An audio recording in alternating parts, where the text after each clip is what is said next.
Bismillahirrahmanirrahim. Assalamualaikum warahmatullahi ta'ala wabarakatuh. Yang terhormat dosen penguji uji kinerja PPG Daljab tahun 2022. Perkenalkan, nama saya Uum Umi Kulsum SPDI. Saya guru fikih di MI Farohul Huda, Kecamatan Singaparna, Kabupaten Tasikmalaya. Saya sebagai mahasiswa PPG dalam jabatan tahun 2022 Angkatan 2 di LPTK Win Syarif Hidayatullah. Nomor NIM saya 41210199101116. Alhamdulillah, pada kesempatan hari ini, hari Rabu tanggal 26 Oktober 2022, saya melaksanakan ujian kinerja praktik pembelajaran di MI Farohul Huda di Kecamatan Singaparna, Kabupaten Tasikmalaya. Praktik pembelajaran ini saya laksanakan pada kelas 3 dengan mata pelajaran fikih. Materi pokok yaitu mudahnya sholat bagi orang yang sakit. Berikut video uji kinerja saya. Silahkan, selamat menyaksikan. Assalamualaikum warahmatullahi ta'ala wabarakatuh. Waalaikumsalam warahmatullahi wabarakatuh. Selamat pagi semuanya. Pagi. Bagaimana kabarnya hari ini?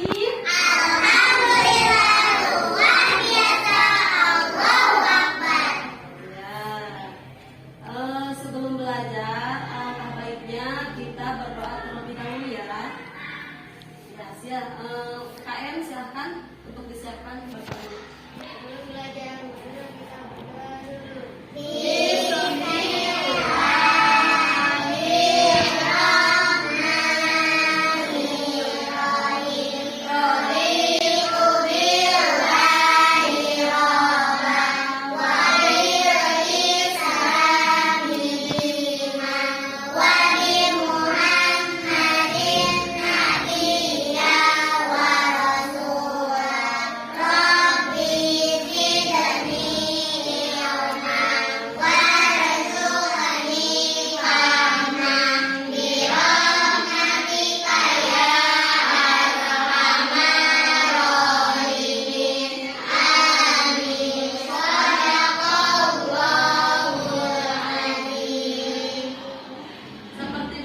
Pembiasaan dilanjut dengan membaca surat Al-Insyiqaq ayat 1 sampai 10 saja ya.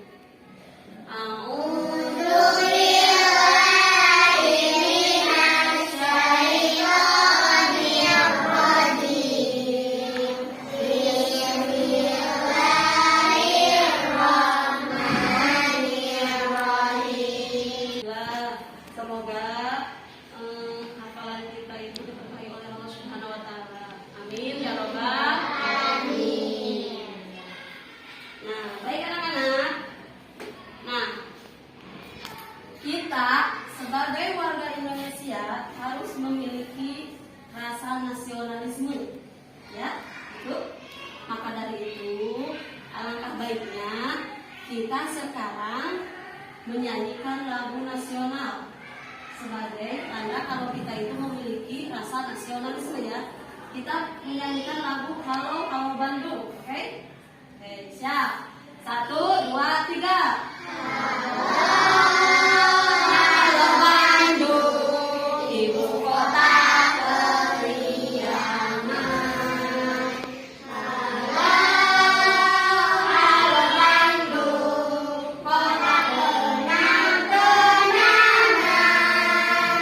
Sudah lama beta tidak berjumpa dengan kau. Sekarang telah menjadi lautan api. Mari bung rebut kembali.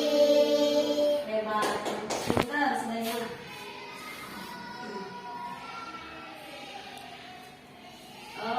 Untuk sekarang sebelum dimulai belajar, ibu mau mengabsen dulu ya. Oke.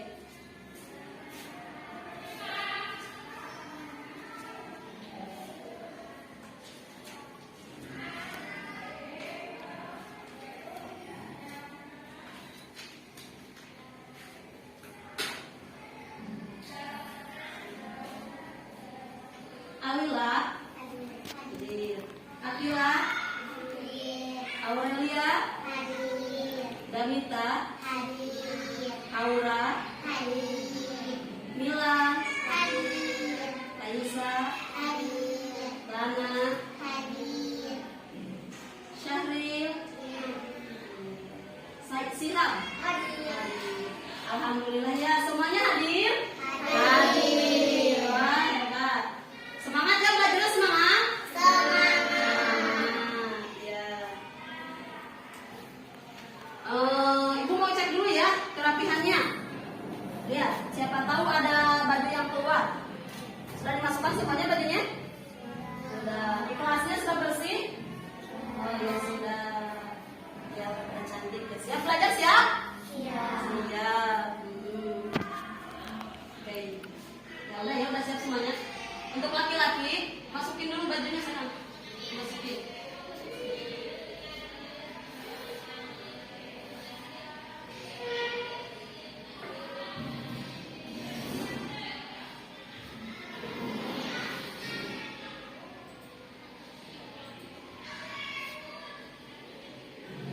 Baik anak-anak. Nah,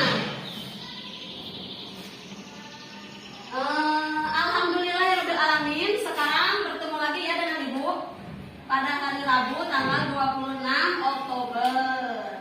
Nah, sekarang kita akan belajar pelajaran fikih, yaitu tentang sholat bagi orang yang sakit. Iya. Nah, yang akan kita bahas pada hari ini yaitu di antaranya 1. Ketentuan sholat bagi orang yang sakit. 2. Tata cara sholat bagi orang yang sakit. 3. Hikmah sholat bagi orang yang sakit. 4. Mempraktikkan tata cara sholat bagi orang yang sakit. Nah, ini yang akan kita bahas hari ini. Nah, dalam pembelajaran ini, Ibu harapkan tujuannya yaitu tujuan pembelajaran ini diantaranya yang pertama, peserta didik mampu memahami ketentuan sholat sunat rawatib.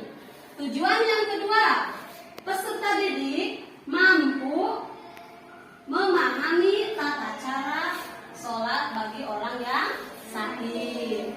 Tujuan yang ketiga, peserta didik mampu memahami hikmah sholat bagi orang yang sakit. Dan untuk yang keempat, peserta didik mampu mempraktikkan tata cara sholat bagi orang yang sakit. Ya, itu tujuan dari pembelajaran kita hari ini.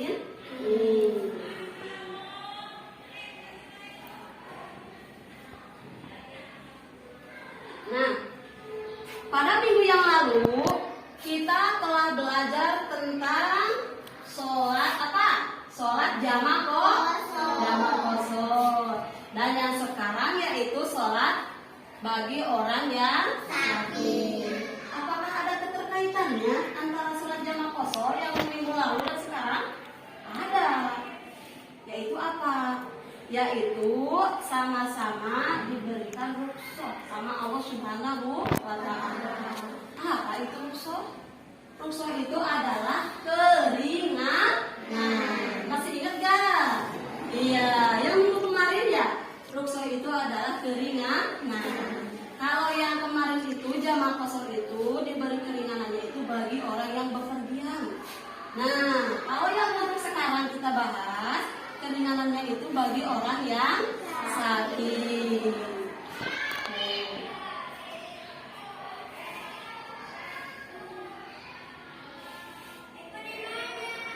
Paham? Paham sampai sana? Oke. Apa udah ngomong? Semangat dong. Sebelum belajar dimulai, tepuk semangat dulu ah. 1, 2, 3.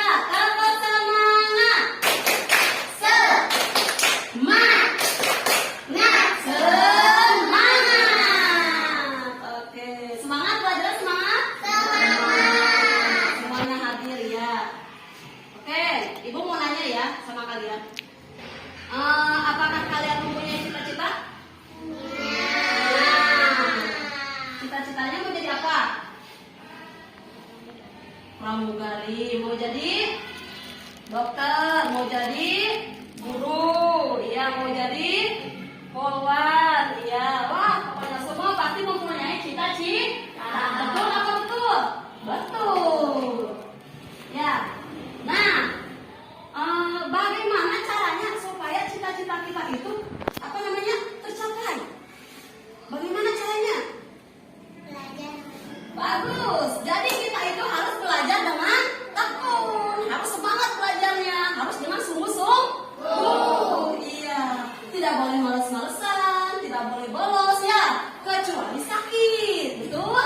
Iya. Makanya harus semangat. Apalagi ya, walaupun sekarang ya lagi musim hujan gitu. Jangan Jangan terhambat oleh hujan, jangan terhambat oleh apa-apa. Yang penting kalian berangkat ke sekolah mencari ilmu. Setuju nggak? Setuju. Biar cita-citanya tercapai. Oke, ya.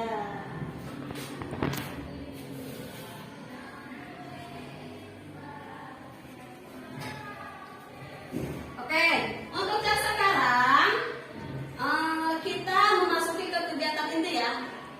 Kita mulai.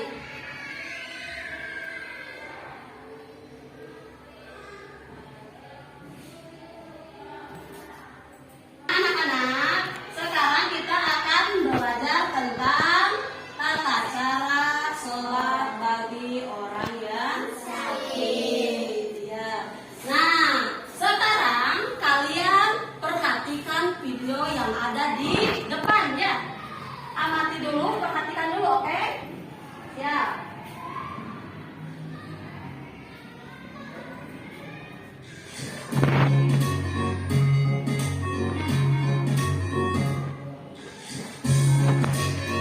Ya. Bismillahirrahmanirrahim. Apa kabar anak-anak? Hari ini kita belajar untuk bisa menyambung dengan pelajaran fisik. Yang akan kita bahas pada kali ini adalah membahas materi baru pada bab 3 tentang sholat bagi yang sakit. Nah, langsung saja mari kita lihat pelajarannya berikut ini. Setiap manusia pasti pernah merasakan sakit, baik itu sakit badannya atau sakit salah satu anggota badannya. Dalam Islam, meskipun kita sakit, kita masih tetap harus melaksanakan kewajiban kita, yaitu beribadah kepada Allah Subhanahu wa Ta'ala. Salah satunya adalah sholat fardu. Sholat merupakan kewajiban yang harus tetap dikerjakan dalam berbagai kondisi, baik sedang sehat ataupun sedang sakit, karena sholat merupakan pulangnya agama.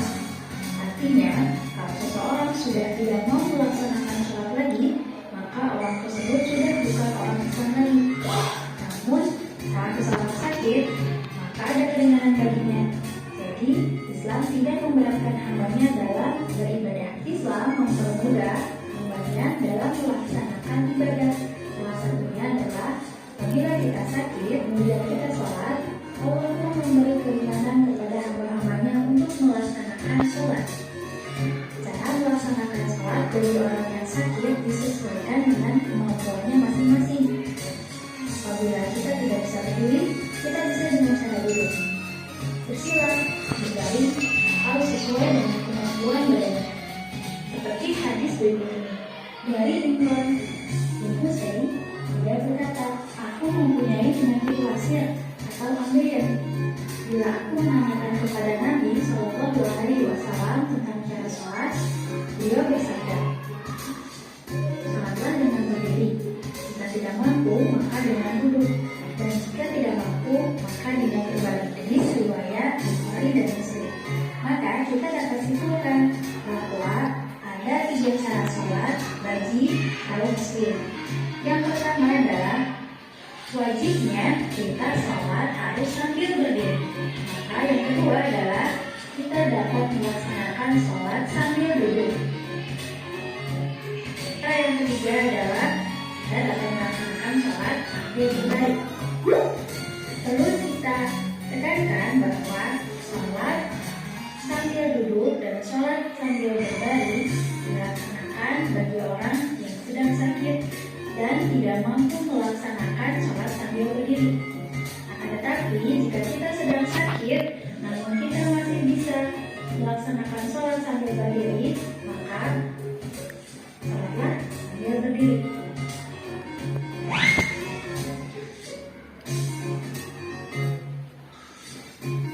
Sholat dengan cara duduk dapat dilakukan dengan beberapa cara. Yang pertama, duduk di lantai, atau duduk di kursi, atau duduk dengan kaki dilipat seperti duduk tahiyat, atau juga duduk dengan meluruskan kaki.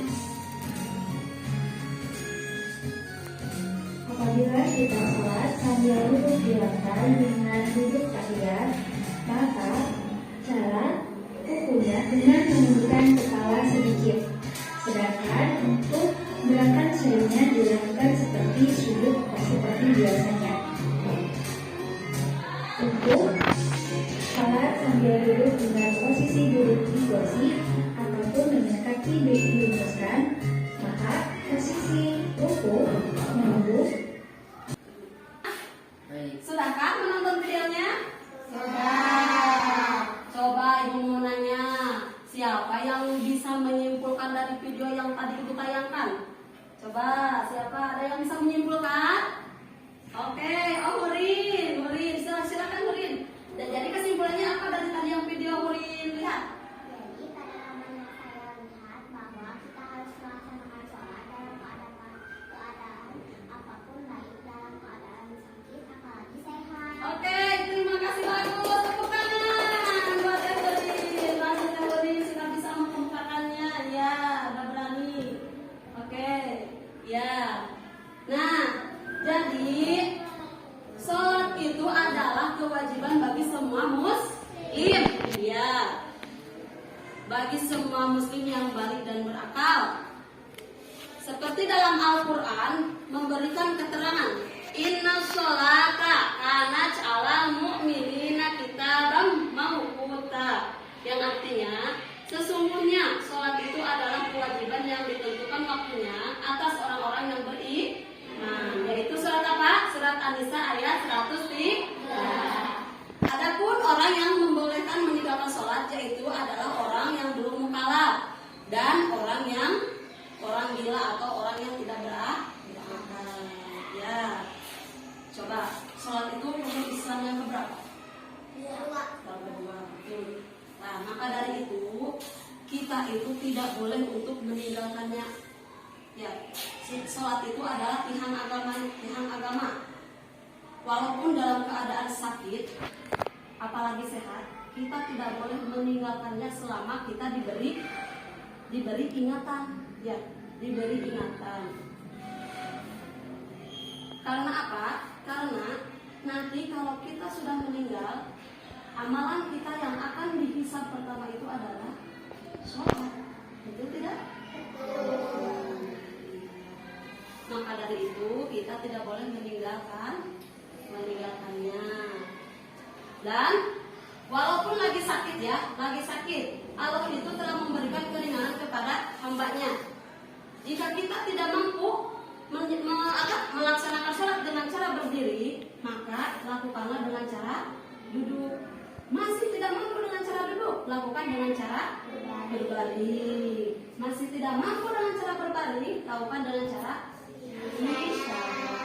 Ya, tadi seperti tadi di video tadi, bisa dengan kebijakan mata atau apa di dalam hati juga ya. Selama ingatan kita masih normal, masih ingat ya. Sebelum kita mati kita tidak boleh meninggalkan sholat. Paham? Paham.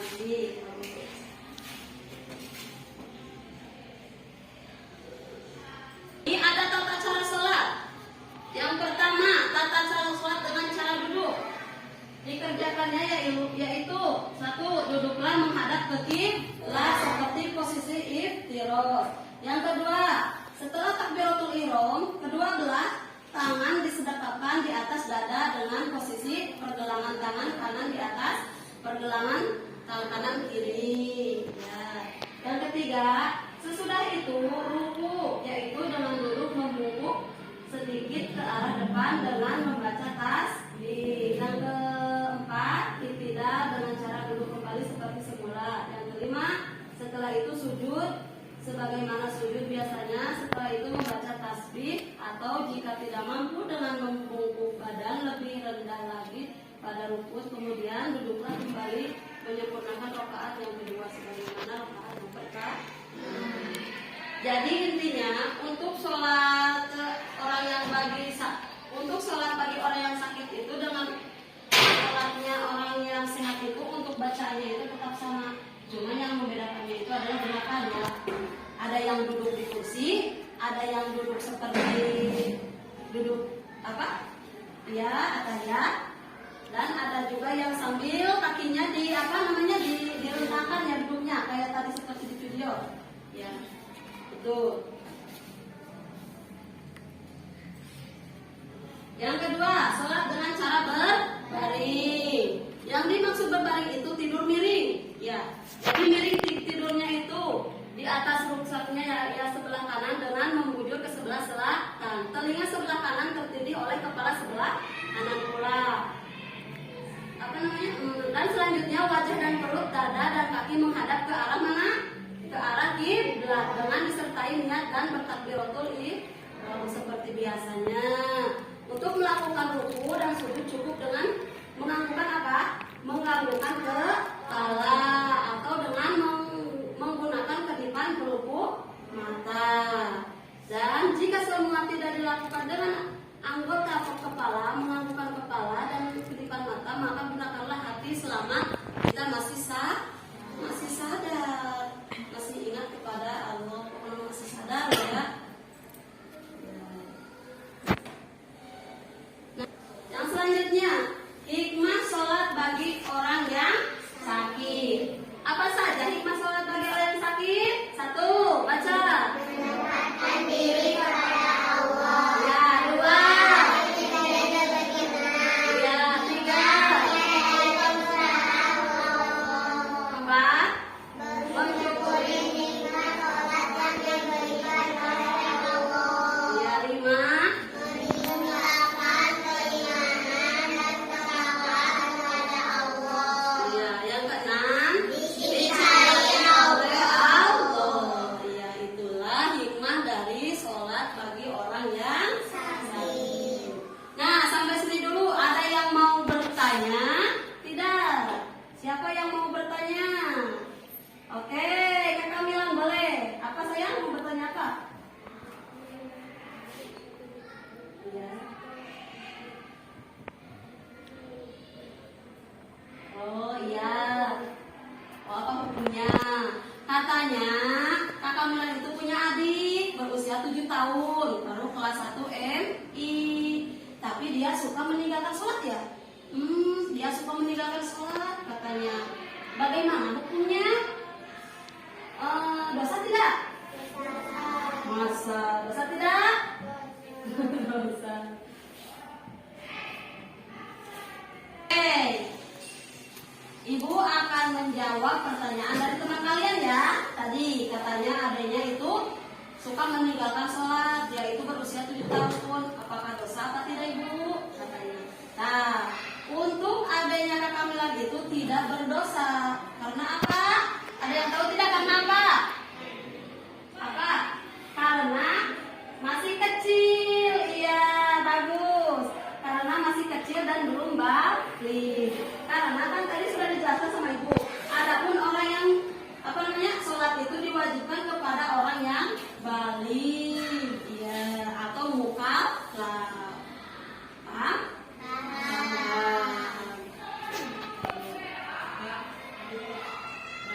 Nah, untuk sekarang semangat dong. Semangat, masih semangat gak? Semangat. Tepuk semangat dulu. 1, 2, 3. Tepuk semangat. Semangat. Nah, untuk sekarang Ibu akan membagi kalian ke dalam beberapa kelompok. Kalian harus mengerjakan tugas kelompok. Oke? Oke. Nah, sekarang siap. Ini 6 orang sama itu ya. Kesini sayang. Dibalik ininya kursinya. Ayo berkelompok. Ini sama ini aja. Kelompok ini sama kelompok ini. Yang satu ikut ke sini. Ayo sayang. Dibalik.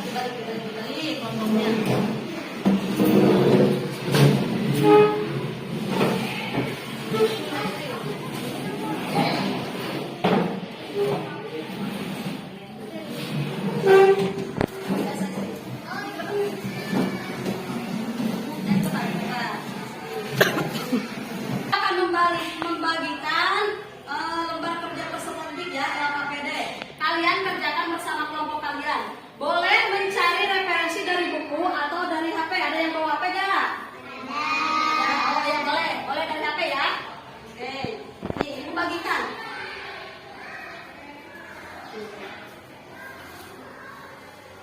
Tulis jawabannya di buku kalian ya, keluarkan bukunya. Oke, jawab sayang.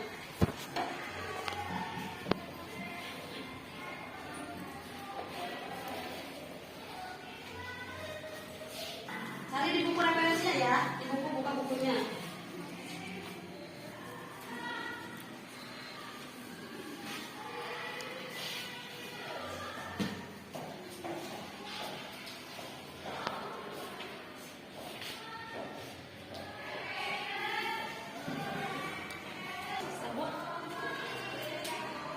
Bagaimana anak-anak? Sudah dikerjakan?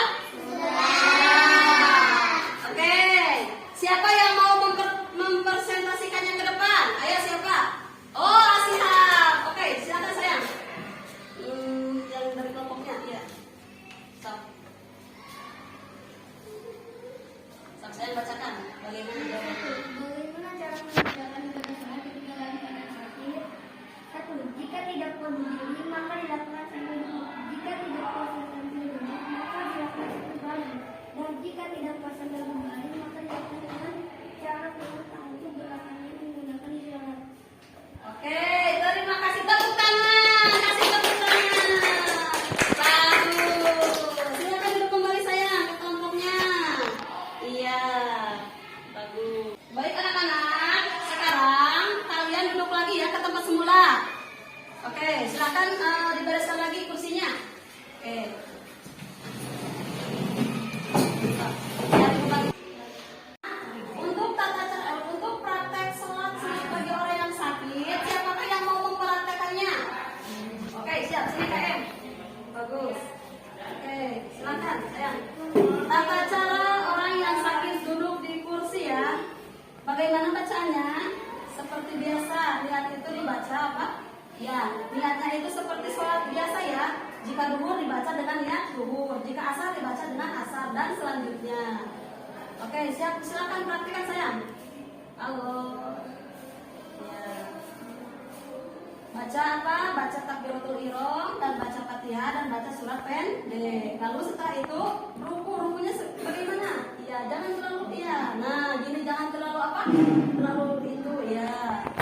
Oke, anak-anak lihat teman kalian akan mempraktikkan tata cara sholat dengan cara duduk di kursi. Silakan praktekkan bagaimana caranya.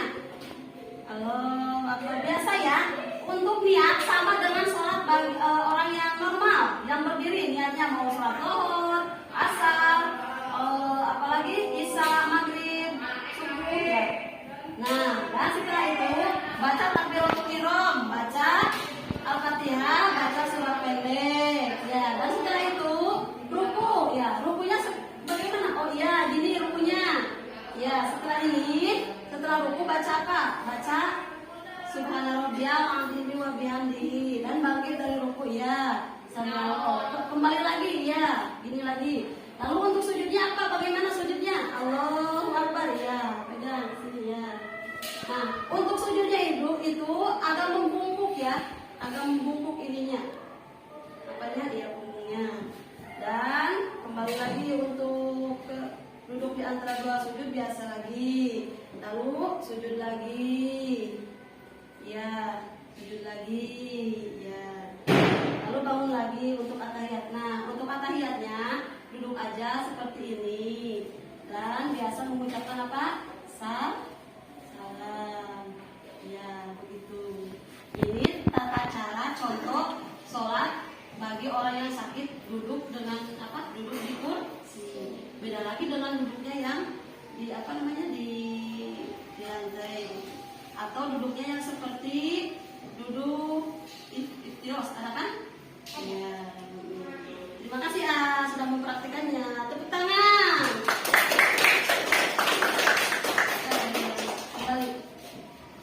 Baik anak-anak, materi tentang sholat bagi orang yang sakit. Adakah yang mau menyimpulkan dari pelajaran kita? Siapa yang mau menyimpulkan? Oke, Kak Milan, silakan Kakak. Ya.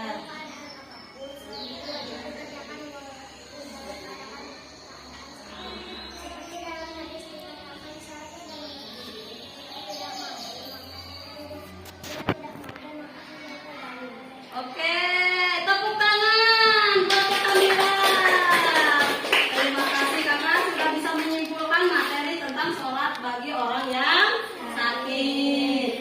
Jadi gini ya, agama Islam itu adalah agama yang memberikan kemudahan kepada penganutnya dalam berbagai hal apapun. Seperti halnya dalam melaksanakan sholat. Ketika dalam kondisi sakit, laksanakanlah sholat sesuai dengan kemampuannya. Oke, pernah sakit gak kalian? Pernah. Suka ninggalin sholat gak? Pokoknya walaupun dalam sakit kita itu harus tetap melaksanakan sholat. Nah, jadi kesimpulannya pada materi sholat bagi orang yang sakit itu adalah salah satu kewajiban bagi semua muslim yang harus dikerjakan dalam kondisi apapun selama masih diberi ingatan. Ya, tuh. Allah memerintahkan kepada hambanya sesuai dengan kemampuan, bahkan orang yang sakit pun diwajibkan untuk melaksanakan sholat sesuai dengan kemampuannya. Iya. Namun Allah itu memberi kemudahan kepada kita yang sedang sakit. Jika tidak mampu sholat sambil berdiri, maka lakukan dengan cara apa? Duduk. Jika tidak mampu sholat sambil duduk, maka lakukan dengan cara apa? Berbaring. Jika tidak mampu dengan cara berbaring, maka lakukan dengan cara isyarat. Iya. Walaupun sudah di penghujung materi, tapi tetap terus semangat ya. Masih semangat masih? Masih semangat masih? Coba tepuk semangat dulu. Tepuk semangat. Semangat. Hebat, anak-anak hebat ya. Walaupun sudah di penghujung acara, di penghujung materi, kalian tetap semangat. Nah, untuk yang selanjutnya, ini ada apa namanya? Ada lembar evaluasi untuk kalian. Kalian isi jawab yang benar saja ya. Berupa ABC kalian harus apa namanya? Memberi centeng pada A, B atau C ya. Ibu akan bagikan.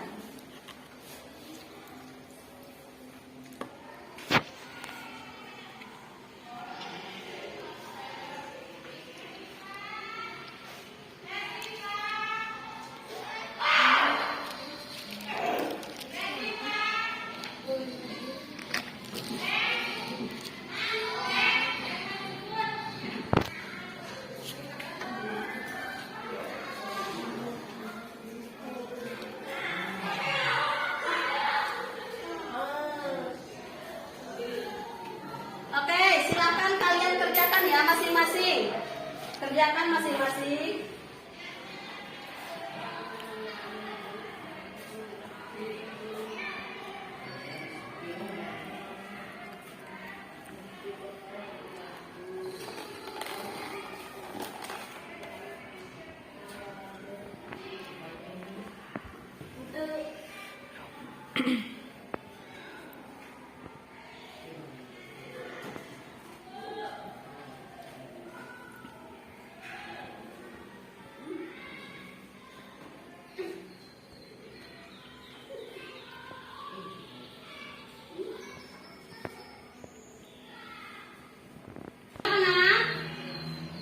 Sudah dikerjakan? Sudah. Ibu minta tolong dikumpulkan sama Najmi. Najmi dia kumpulkan. Ambil yang kumpulkan.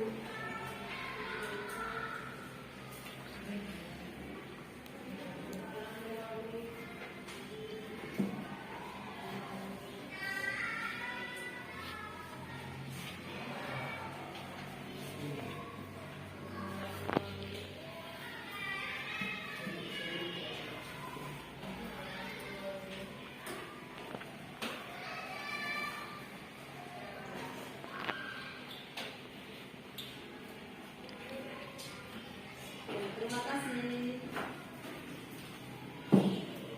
Baik anak-anak, ini hasil evaluasi kalian. Ibu akan nilai nanti di rumah ya.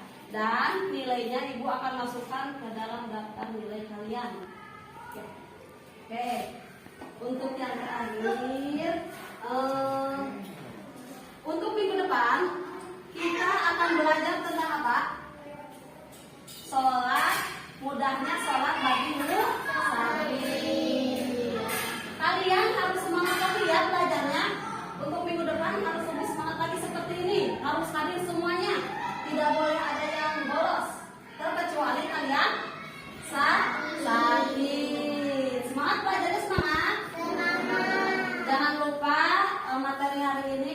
baca lagi di rumah biar lebih paham, biar lebih diingat lagi ya. Ya. Baik anak-anak, tidak terasa ya, kita sudah di penghujung materi. Nah, untuk itu kalian harus tetap semangat belajar dan mengejar cita-cita kalian.